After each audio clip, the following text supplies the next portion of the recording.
Welcome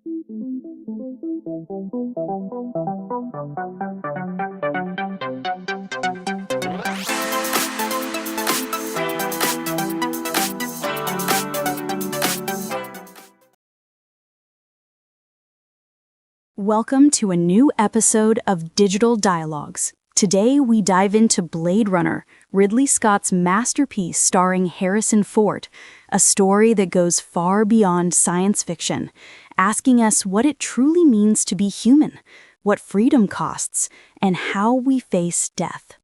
That's right.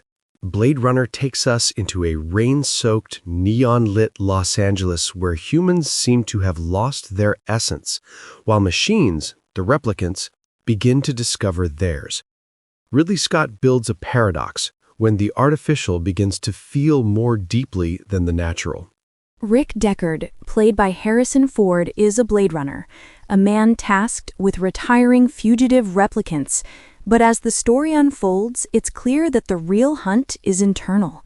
Deckard isn't just chasing machines, he's confronting his own emptiness. In this world, the line between human and machine dissolves. Replicants are not robots, they are organic beings built to serve, given memories that are not their own and a short lifespan. Yet their desire to live and understand gives them a kind of soul that humanity itself seems to have forgotten. That's the film's central question. What makes us human? Memory? Emotion? Mortality?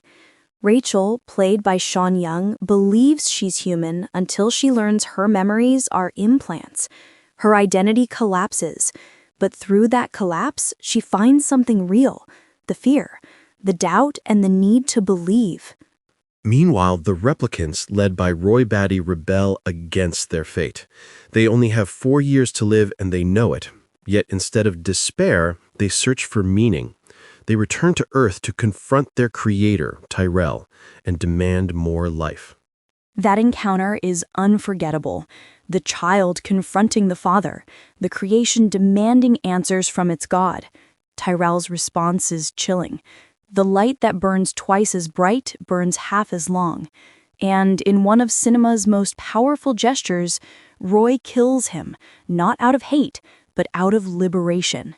That's the essence of freedom in Blade Runner, the courage to defy one's design. The replicants are slaves who dare to choose. Their rebellion isn't political, it's existential. They want not only life, but meaning. And then comes death, the third great theme. Knowing their time is limited, the replicants live intensely. Every experience matters. Their mortality gives weight to their emotions, something the humans around them seem to have lost. All of this culminates in the final scene. After a violent chase, Roy saves Deckard instead of killing him. And then, beneath the rain, he speaks the most poetic farewell ever written for the screen. I've seen things you people wouldn't believe. Attack ships on fire off the shoulder of Orion. I watched sea beams glitter in the dark near the Tannhauser Gate.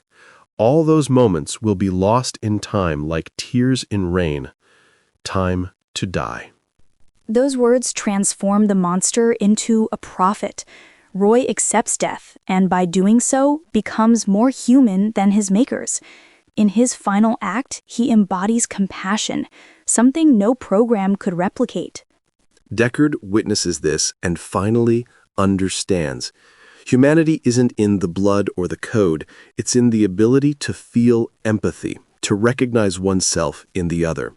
The ending, with Deckard and Rachel fleeing together, is not an escape. It's a choice, a fragile, beautiful act of defiance.